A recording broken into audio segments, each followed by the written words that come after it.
Before we get started, don't forget like and subscribe. The story begins with Aeon, your typical high schooler. In reality, she's an obscure web novel writer with a 100-chapter masterpiece that literally nobody reads. Her view count is a total desert. While having breakfast, Aeon mentions that 4 incredibly handsome guys, straight-up idol material, just moved into the house down the street. Her mom instantly loses focus on the news and starts nagging her chill husband about when they're finally moving out. He just shrugs it off with a, "What's wrong with our place, babe?" Aeon heads to school, but on her way, she spots 2 guys who look like they're brawling. Spoiler, they're just talking. While she's checking her reflection in her phone, mostly to fix her bangs, one of the guys, Jack, catches her. He's convinced she's a paparazzi snapping secret videos. Despite her protests, Jack goes full security mode and demands she delete the footage. Honestly, even I'd think she was lying. Things escalate. He grabs for the phone, it hits the pavement, and crack, screen shattered. Aeon loses it, calling him out for crossing the line. I mean, who does he think he is? The second guy, Hyun, steps in to play peacemaker. He apologizes but subtly hints that she provoked them, politely telling her to get lost. She stays quiet, but as she walks away, Jack throws one last threat. "If those clips end up online, I'm suing you for defamation." Cut to the Fantastic Four in their car. They look like movie stars. As they drive past Aeon, Jack lowers the window, gives her the "I'm watching you" eye gesture, and keeps moving. At school, Aeon vents to her bestie, Guo. Guo thinks she's too soft. She should have made him pay for the screen. Amidst the drama, Guo's ex, the hottest guy in the arts academy, calls, but she ghosts him. Aeon's shocked, wondering when she'll ever find a love like that. Guo tells her, maybe love is the spark you need to finally write something decent. Aeon keeps her writing a total secret, mostly because she's writing the kind of steamy stuff she'd never admit to. But the school day takes a wild turn when they find a mob of girls outside the faculty room. The reason? 4 new student teachers just arrived, and they're so handsome it's like the students have never seen a clean face in their lives. Aeon joins the crowd, taking a long, hard look. Those 4 idols are the new faculty. We've got Han, PE, Kim, languages, Hyun, literature, and the ultimate shocker, Jack as the math teacher. Just Aeon's luck. Her paparazzi enemy is now her professor. The fangirl mob outside the office gets so rowdy the door bursts open, and the girls tumble in like sacks of potatoes. While the principal screams at them to get out, Aeon freezes. Her eyes lock with Jack's. He recognizes her instantly. While the other girls are swooning over the new eye candy, Aeon is drowning in anxiety, certain this school year is going to be a disaster. In the classroom, it's absolute chaos. The girls have turned the place into a beauty salon. Fake lashes, makeup, the works, hoping to impress the new staff. Only Sun, the class overachiever, manages to shut them up with a single word. Aeon and Guo decide they've had enough and bail. Back in the faculty room, the dynamic is clear. Kim is the vibe guy, obsessed with selfies, while Jack is a total germaphobe who takes himself way too seriously. These 2 are like cats and dogs, constantly bickering over everything. Meanwhile, Guo is already in love with Hyun, claiming he's the soulmate she's been waiting for, despite Aeon's skepticism. Then comes the moment of truth. Aeon opens the classroom door only to find Jack standing there. She slams it shut in a panic, but there's no escape. When she finally walks in, he's standing there with his hand on his hip, giving her the, "Are you coming in or do I need to send an invitation?" look. Throughout the lesson, Aeon curses him out in her head.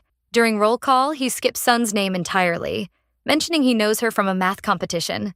But when he gets to Aeon, he says her name 3 times, a clear warning that he's going to make her life a living nightmare. He announces he's here to whip them into shape, not be their friend. Then he zeroes in on his first target. "Aeon," he says coldly, "what was your grade on the last math exam?" She mutters her grade under her breath. I mean, who'd be proud of failing? When Jack pushes her, she admits she got a 4. "A 40? He asks. "No, a 4, she whispers, sending the whole class into fits of laughter. Jack doesn't hold back, telling her she belongs in elementary school. He's clearly got a vendetta, and before leaving, he orders her to his office. Once they're alone, Aeon tries to prove her innocence by showing him her phone gallery, but he couldn't care less. His cold stare makes her panic. Is he mad she was late? Or did he overhear her cursing him out?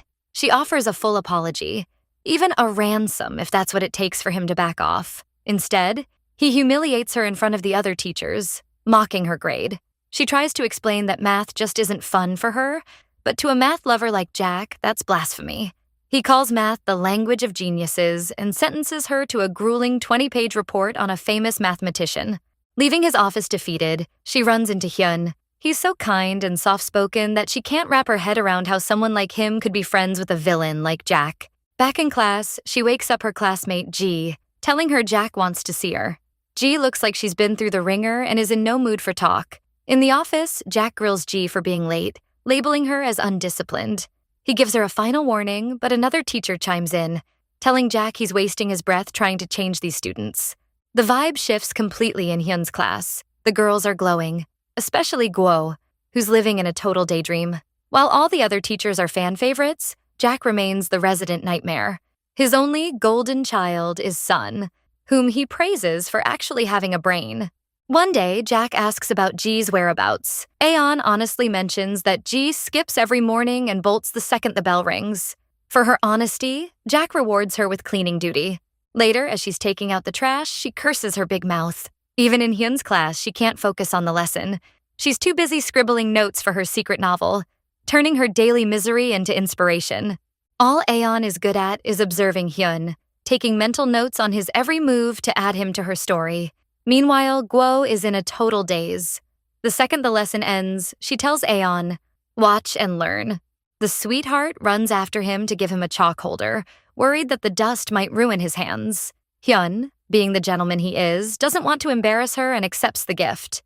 Guo, of course, ends up in a parallel universe the moment he says, "Thank you." During PE, Aeon turns her focus to Han. She decides his athletic build and strong personality are perfect for her new novel. While taking a break from running, feeling like a horse in a stable, Han offers her water. He suggests she take extra classes because he sees potential in her. Suddenly, her heart starts racing. She thanks him and bails, scolding herself. "Are you really going to fall for your teacher? Get it together." Back home, she vents her frustration by adding Jack to her story as a villain with the worst possible traits. But she doesn't have the guts to publish the chapter, fearing the teachers might find out, even though she uses a pen name. She just hits save and calls it a day. The next morning, she spots Jack on his way to school. She slows her pace to avoid looking like a stalker, but suddenly Jack stops, touches his face, and starts jumping around like he's been electrocuted before passing out. Aeon rushes over to find him unconscious, with bird droppings on his cheek. She tries to clean his face and starts performing chest compressions like she's saving a drowning man. He gasps awake, his vision blurry because his glasses flew off. Instead of a thank you, he snaps, "What are you doing here?" She points out that she just saved him and that a little bird poop shouldn't make a grown man faint. Jack loses it, lecturing her about the deadly viruses in bird droppings. Realizing he's helpless without his glasses, she offers to help him look for them. Her good deed quickly turns into a disaster. As she's searching, she hears a loud crunch. She just stepped right on them. Terrified, she hides the broken frames in her bag and lies, saying it was just a cracked twig. Since he's legally blind without his prescription, Jack asks her to call Hyun from his phone to bring his spares. Even when his friends arrive to help search, they find nothing. Aeon stands there, eaten alive by guilt, wondering if she should just confess that his glasses are currently sitting in her backpack in pieces. Terrified of Jack's reaction, Aeon keeps her mouth shut. He already can't stand her. If he finds out she crushed his glasses, she's finished. Eventually, the teachers give up the search and suggest he use his spares for now. They thank her for the help, but as they pull away, they feel a pang of guilt for leaving her behind after she spent the morning helping them. They offer her a ride, and Aeon finds herself awkwardly sandwiched between the 4 idols in one car. She frantically texts Guo, "I'm in a car with all 4 of them right now." Guo demands every single detail, but Aeon promises to explain later. She's too busy trying not to hyperventilate. As they pull into the school, Aeon begs them to help her sneak out. If the other girls see her stepping out of that car, she'll become the school's public enemy number 1. True to form, the second the car appears, a mob of girls starts chasing it like it's a royal wedding procession. Aeon finally tries to make a run for it, but Jack is right there. "Do you need a formal invitation to get out, or do you think you're exiting a private jet?" He mocks. He's still suspicious, asking about the glasses one last time. He reminds her he heard a distinct crunch, and there weren't exactly any twigs around. "If I find out you're lying," he warns, "you're going to regret it." In class, a new transfer student named Jenny arrives from Singapore. She's an instant hit, and the girls crowd around her. When asked why she chose Korea, she admits she fell in love with the country through K-dramas and heard the food was amazing. Join the club, Jenny. Later, Aeon tries to secretly repair the broken glasses. Seeing Jack struggling and rubbing his eyes in class actually makes her feel bad for him. But her focus slips during Kim's class, and she gets caught red-handed writing something else instead of taking notes. It turns out she was working on that 20-page math assignment. Kim drags her to Jack's office. Jack, already irritable because of his vision, demands she read her work out loud for everyone to hear. It's a total disaster. Her essay is basically a rant against mathematicians, questioning why she has to learn a subject she'll never use. Jack is baffled. Is this an apology or a complaint? Aeon quickly pivots, playing the "I'm just ignorant and you're a genius" card to get him off her back. It doesn't work. He docks 2 points from her grade and adds a new impossible task. She is now responsible for G's attendance. If G is late or skips, G loses 2 points, but Aeon loses 4. Aeon is left baffled. Is she G's legal guardian now or what? When she vents to her friends, they come up with the wildest theories. Like maybe she looks like an ex-girlfriend he's trying to get revenge on. Others just state the obvious. He clearly has it out for her. Her friends convince her to pull a classic sick day stunt. She fakes a stomach ache, but she's so bad at it that Jack notices her pale foundation is actually several shades lighter than her neck, and it's smearing all over her desk. As punishment, he fires off a complex math question. Aeon's just confused. What does math have to do with my stomach ache? Realizing her acting career is over, she drops the act and sits up straight in total defeat. But does she care? Not really. She's too busy having lunch with the girls, listening to Jenny brag about her Brazilian boyfriend who wants her to be a model. It's pretty clear Jenny is living in a fantasy world. Meanwhile, Jack is at a pharmacy getting meds for the constant dizziness and headaches he's had ever since switching glasses. Between Aeon's drama and his failing health, he's a mess. Even the pharmacist starts swooning, telling him he looks like a movie star. Jack, in typical fashion, just ignores her and walks out. When he gets back to school, Aeon spots his bag of medicine. Later in class, G stands up to leave early again. Aeon begs her to wait just 15 minutes for the bell, but G, who's basically a silent character at this point, just stares at her and walks out. Of course, Jack walks in at that exact second. Even though Aeon proves she tried to stop her, Jack stays petty and docks those 4 points anyway. That's the final straw. Out of pure spite, Aeon takes his broken glasses and tosses them in the trash. Stay dizzy then, she thinks. Maybe you'll learn your lesson. The next day, she's moping at school when Hyun asks what's wrong. She complains about Jack's villainous behavior, but Hyun is a total diplomat. He insists Jack wouldn't act that way without a reason and that she must have messed up somewhere. Aeon just wants to tell him to get lost.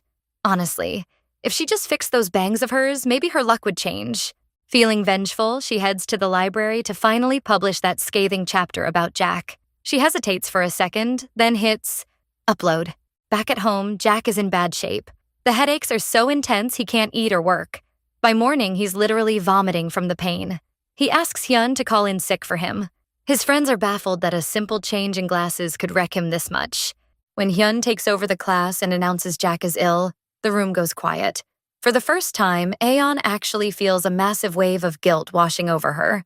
Aeon's friends assume she's throwing a party now that her enemy is gone, but the guilt is eating her alive. Seeing Sun, the class favorite, on the phone checking in on Jack only makes Aeon feel more like the villain. Sun catches her eavesdropping and gives her a look of pure disgust before walking away. As usual, Aeon is a zombie in class, daydreaming through the lessons until Sun announces that sign-ups for school activities start tomorrow. When Aeon goes to submit her form, she finds Hyun holding a flyer with a picture of Jack's glasses. They're offering a cash reward for their return. That's when it hits her. Those glasses weren't just an accessory. They were vital. Panic sets in. She sprints to the trash collection area just as the garbage truck is pulling away. She grabs a friend's bike and chases the truck down the street, screaming for the driver to stop. Luckily, the driver has a heart of gold. He pulls over and helps her tear through bags of filth for hours. When she finally spots the broken frames, she bursts into tears of pure relief. Aeon tries to be clever and sends her little brother to deliver the glasses to Jack's house, claiming he found them while playing. But Jack is way ahead of her. He notices the kid's phone number matches Aeon's emergency contact on his class roster. The brother, a total hustler in the making, just wants his reward money, but Jack insists he call his sister. Aeon has to crawl out from behind the bushes in total humiliation. Once they're alone, Jack's tone is ice cold. He reminds her how many times he asked if she'd stepped on them, and how she looked him in the eye and lied. Aeon finally breaks down. She explains she was terrified of his temper and his unfair punishments, like docking those 4 points for no reason. She admits she had no idea his health would deteriorate like that and tells him about chasing the garbage truck just to fix her mistake. Seeing her covered in dirt, with messy hair and a tear-stained face, Jack finally softens. However, softening for Jack still means business. He points out that the glasses cost 10 million won. Since he can't take that kind of money from a student, he offers a deal. She must attend his advanced evening math sessions. Aeon would honestly rather pay the millions than do more math, especially since those classes are for the geniuses. But Jack isn't finished. She also has to stay late after every session to clean and lock up. Wednesday at 5 sharp, he warns. Be there or pay up. Back home, her brother refuses to leave until she pays him his commission for the delivery. Once he's gone, Aeon realizes that her drama with Jack is actually gold for her writing. She logs into her web novel platform and is stunned to find her latest chapter is ranked number 1. She has to slap herself to make sure it's real. Riding the wave of success, she ignores her friends' gossip in the group chat and starts hammering out the next chapter, turning her real-life nightmare into a viral hit. Jack is back in action, sporting his cracked glasses, taped right down the middle and looking like a new man. His appetite is back, the dizziness is gone, and he's finally eating without needing a handful of meds. Hyun sits with him, noticing the change, but he can't help but play the mediator. He calls Jack out for being so hard on Aeon, constantly yelling and docking points for no reason. He urges him to treat her like the other students, asking if this is still about the paparazzi incident.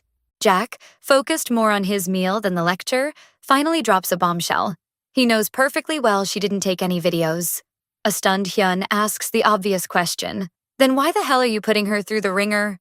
It turns out we've all misjudged Jack. He explains that he's pushing her because he wants her to feel the academic gap between her and the top students. He refuses to accept a student of his failing with a 4, and he won't stop until she's a math prodigy. Meanwhile, Han joins them for breakfast and mentions a dilemma. His advanced PE sessions require a group of 5, but he only has 4 girls. He drops a hint that he heard Aeon might be joining, but Jack shuts that down immediately. In Jack's world, Aeon is for math, not gym class. Han finally notices the glasses are back, prompting a sarcastic, "Nice of you to join us," from Jack. The guys assume Jack paid out the reward from the flyer, but Jack, being his typical arrogant self, scoffs at the idea of paying someone for just doing the right thing. Kim and Han warn him to watch out, or the birds might target him again for being so stingy. Cut to Aeon, who is walking on air. Her novel is blowing up, the views are through the roof, and the comments are filled with fans begging for the next chapter. She's so glued to her phone that Guo has to jump out and scare her just to get her attention. Aeon spills the tea, telling Guo about her viral success. When Guo asks to read it, Aeon gets defensive. Guo jokes, "Are you worried because you're writing something scandalous?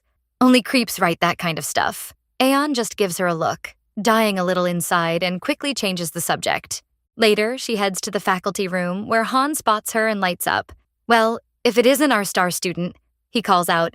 "Come on in." Han is thrilled, practically glowing at the thought of Aeon joining his team so he can finally hold his head high with a full squad, but his hopes go up in smoke when he sees her handing her application to Jack instead. Jack just sits there, cool and silent, while Aeon offers him the form with a face like she's just swallowed a gallon of lemon juice. She apologizes to Han, making it clear that if it were up to her, she'd be on his team in a heartbeat, but she's currently at the mercy of a higher power. Han tells her that if anyone is forcing her into this, she should just speak up. Aeon thinks this is finally her chance to snitch on Jack, but he cuts her off before she can even start. He tells Han that her math grades are absolute trash and she needs serious intervention. Han tries to argue that she's a natural athlete, but Jack scoffs. Natural athlete? She has the face of someone born for laziness and stupidity. Aeon actually tries to defend herself, claiming she's smart, but then Jack asks the killer question, "How many hours a day do you sleep?" She stares at the floor and mumbles, 10 hours. Jack just looks at Han like, "I rest my case." Han tries one last time, saying it's about her focus while she's awake. Jack then asks for her class rank. "Number 9, she whispers. At that point, even Han gives up and advises her to just listen to Jack. Aeon glares at Jack through those famous bangs, which are so high they practically have their own zip code. Meanwhile, Guo is in a trance watching Hyun teach poetry. After class, she's pouting because he didn't use her chalk holder gift. She sighs, "I think I'll still love him when I'm 20. Aeon keeps it real. By 19, you'll have fallen for 10 other guys. When Aeon asks what she even sees in him, Guo's answer is legendary. I just feel sorry for him. Looking at him makes my heart ache. Aeon's brain hits a 404 error, but she admits her own mom married her dad out of pity too. So maybe it's a thing. Later, Jack pops into the classroom to remind the cleaning crew to get to work, specifically because it's Aeon's turn. Guo admits she has no idea why Jack has such a vendetta against her. Aeon begs Guo to join the math group so she isn't alone, but Guo draws the line at math. Still, she can't help but admire Jack's genius for punishing people with the one thing they hate most. In the middle of the day, Aeon is cleaning while staring longingly at Han's PE session. Han notices her and calls her over, reaffirming that she's genuinely talented. As she helps him pack up his gear, he shares his story. He had to give up his favorite sport after a leg injury. Aeon asks if it hurts to see his peers succeed while he's sidelined. Han's response is beautiful. He's genuinely happy for them because they get to do what they love, and he promises her he'll never give up on his own path. Aeon stands there, thinking to herself that if it weren't for Jack and his annoying persistence, she could have spent this time getting closer to Han. It's becoming pretty obvious that she's starting to catch feelings. Or maybe she's been into him from the start. Right on cue, Jack calls her, demanding to know where she is since the extra session has already started. He orders her to his office to pick up some handouts and distribute them to the class. Aeon tries to dodge it, suggesting he give the task to Sun since she'd clearly be thrilled to help him. But Jack's word is law. She apologizes to Han and bolts to the office like a lightning strike. When she walks into the advanced session, she's hit with the harsh reality. She's surrounded by the top-tier students, and she is officially the failure of the bunch. Sun looks at her in total confusion, asking if she's just there to drop off the papers. When Aeon admits she's joining the group, Sun is horrified. You? In this class? Aeon is too embarrassed to even defend herself, especially when Sun mocks her by announcing to the whole room that she scored a 4 on the last exam. Hurt, Aeon decides to just walk out and deal with the consequences later, but luck isn't on her side. She runs right into Jack at the door. She tries to spin around and go back in, but he's already spotted her. Where do you think you're going? He asks. She tries to explain that she doesn't belong there, that she's the only one with a low grade and she genuinely hates math, even if she's okay in other subjects. Jack asks how she managed that 4. Then, Aeon remembers the total chaos of that exam. She basically just guessed every answer. Jack snaps at her, telling her that math requires patience and understanding, and clearly she's patient enough to keep those bangs of hers perfectly in place. With that, he shoves her back into the classroom. Inside, she's completely zoned out, focusing on everything except the lesson. She notices Sun reapplying lipstick and instantly puts 2 and 2 together. Sun definitely has a crush on Jack. Why else would she be fixing her makeup in a math lab? Aeon starts daydreaming about writing her 3rd chapter and eventually falls fast asleep. In her dream, Jack calls her name and she stands at attention. He asks her, "When are you writing the 3rd chapter?" She's shocked. How does he know about the novel? Even Sun is staring at her. In the dream, she starts reciting her scenes like a parrot. But when it comes to math, she's like a landlocked duck that can't move. Suddenly, the dream shatters. Jack slams a book down on her desk. The lesson is over and she missed everything. She starts packing her things, not even having opened her textbook once. Jack, who isn't easily fooled, tells her she's not leaving until she solves the practice problems for today's lesson. Since she didn't understand a single word, she begs for a pass, but he just ignores her and walks away. She stands there, fuming that he's actually making her work. Later that night, Aeon heads over to Jenny's place for a small get-together with the girls. She brings some sweet potatoes as a gift, and she and Jenny head off to the kitchen to start roasting them. As Aeon and Jenny hang out, Aeon brings up a specific story, and the cat is out of the bag. Jenny's whole Brazilian boyfriend saga was a total lie. I told you she was faking it. Jenny thanks Aeon for keeping her secret and not exposing her to the group. Aeon shrugs it off, saying it's normal to get swept up in a good story. Jenny admits she's only ever known love through romance novels and has never had a real-life spark. And the two spend the night bonding over their favorite books. The girls feast until they're stuffed, enjoying the night under a sky full of stars. But even there, Aeon can't find peace. She gazes at a star and hallucinates Jack's face staring back, asking, "Did you finish your homework?" She jumps up in a panic, but then decides to embrace the rebel life. She stays with her friends, declaring she doesn't care about the assignment or Jack's rules. The next morning, she walks into his office with zero dignity left to apologize for the blank homework. Jack asks if she even tried to solve a single problem. When she stands there speechless, he sighs and tells her that math requires focus she clearly doesn't have. He explains he'd hoped solving just one problem would spark her brain, but he realizes he was wrong. He calls her a hopeless case and tells her he's officially disappointed in her. Aeon mumbles another apology and bails. Does his disappointment hurt? Not one bit. She walks away thinking, what did he expect from me anyway? The only thing she's actually happy about is that their conversation gave her a bunch of new terms and dialogue to use for Chapter 3. She heads straight to the library to work on Chapter 4. She's just hitting save when a familiar scent hits her. A clean, sharp smell that doesn't belong in a dusty library. Her heart drops because she knows exactly who it is. She tries to slam her laptop shut, but Jack is too fast. He pushes her aside and starts reading everything on her screen, discovering her pen name and her secret life as a writer. Jack sits there reading while Aeon stands behind him, frozen in terror. She's mortified, wondering why he haunts her like a ghost everywhere she goes. When he finally looks up, he asks, "What is this?" Aeon tries to play dumb, acting shocked that such filth was on her laptop. "I have no idea who would write such terrible things," she exclaims. Jack isn't buying the act for a second. He compares her to a drunk person trying to deny they've been drinking while smelling like a brewery. He points out that the characters are clearly based on him and his 3 friends, even quoting back the exact lines she's written that he said to her in real life. He warns her that she's crossed a major line and orders her to delete the whole thing immediately. But for the first time, Aeon stands her ground. She'd rather her life end right then and there than delete a single word of her masterpiece. Aeon literally begs him not to make her do it. She finally found something she's good at, something people actually wait for, and she can't just throw it away. When Jack tries to take matters into his own hands and delete it himself, she goes into full combat mode, shielding her laptop until it locks and asks for a password. Finally, feeling safe behind her encryption, Aeon changes tactics. She drops to her knees, crying and promising that she'll study math and become a top student if he just lets her keep the novel. Jack just adjusts his glasses and watches her perform. He's not buying the melodrama for a second. After 30 minutes of her sobbing, he delivers his final ultimatum. Either you delete it, or I'm taking this to your parents, the principal, the entire faculty, and every student in this school. He asks her a pointed question. If you're so ashamed that you have to hide it, why are you even doing it? Aeon goes home a total wreck. She's caught between her passion and the fear of being exposed. Her imagination starts running wild. She visualizes a nightmare where Guo and her friends abandon her. Her mom disowns her, and the teachers hunt her down. She even imagines her dad, who she clearly inherited this curse of a talent from, going around apologizing to everyone, insisting his daughter isn't sick, just young and reckless. In her worst vision, Jack catches her and literally cuts off her hands to stop her from writing. That's enough to snap her back to reality. She has to protect her secret at any cost, even if it means dealing with her nemesis. The next morning, Jack is waiting for her like he's got a GPS tracker on her soul.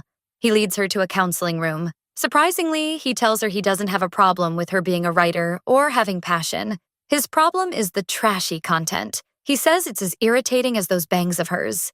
Then comes the real shocker. Jack has an ego. He's actually offended that he's not the main character. "I've been number 1 my whole life," he snaps. "So why did you make me the least important character in your story?" Aeon is floored. One minute he wants it deleted, the next he's giving her notes on character arcs. He offers her a deal. She can keep writing, but only if he becomes the lead and he gets to personally review and edit every chapter before it goes live. She has no choice but to agree. Meanwhile, in the principal's office, the teachers are called in for a big announcement. A major TV channel is coming to film a segment for a show called The Successful. The principal wants the 4 of them to be the faces of the school. Everyone is hyped except Jack. He tells the principal he'll support her in any other way, but he refuses to be on camera. He walks out, leaving Kim to promise the principal he'll try to talk some sense into him. Otherwise, the school's big break is in serious jeopardy. The 3 teachers are back at the house, pacing around and staring at the walls. They're convinced that if they don't convince Jack to do the TV segment, they're all getting the boot. Kim tries to talk some sense into him, but Jack is like a brick wall. No cameras, no deal. Meanwhile, Aeon is caught in a nightmare of her own. Her followers are practically rioting for Chapter 4, but the thought of Jack editing her masterpiece is making her skin crawl. She spends her entire school day playing a high-stakes game of hide-and-seek, taking the longest routes possible just to avoid crossing paths with him. Even Guo notices, asking why she bolts every time Jack appears in the hallway. Eventually, the inevitable happens. Jack gets his hands on the draft and starts hacking away at it. Aeon watches in total agony as her life's work is butchered before her eyes. Jack, with his usual arrogance, tells her his role needs to be more pivotal and iconic. Aeon glares at him, wishing she could write him out of existence right then and there. But as she sits there fuming, a light bulb goes off. Jack is only reviewing the original file. He's not actually checking the live upload. The second he walks out of the room, she scrambles to her laptop and hits publish on her own unedited raw version. Aeon wins this round, keeping her story and her pride intact. And that's where we stand with the latest episodes. Will Jack find out he's been played? Will the TV crew actually show up? Stay tuned for the next chapters. Peace out, everyone.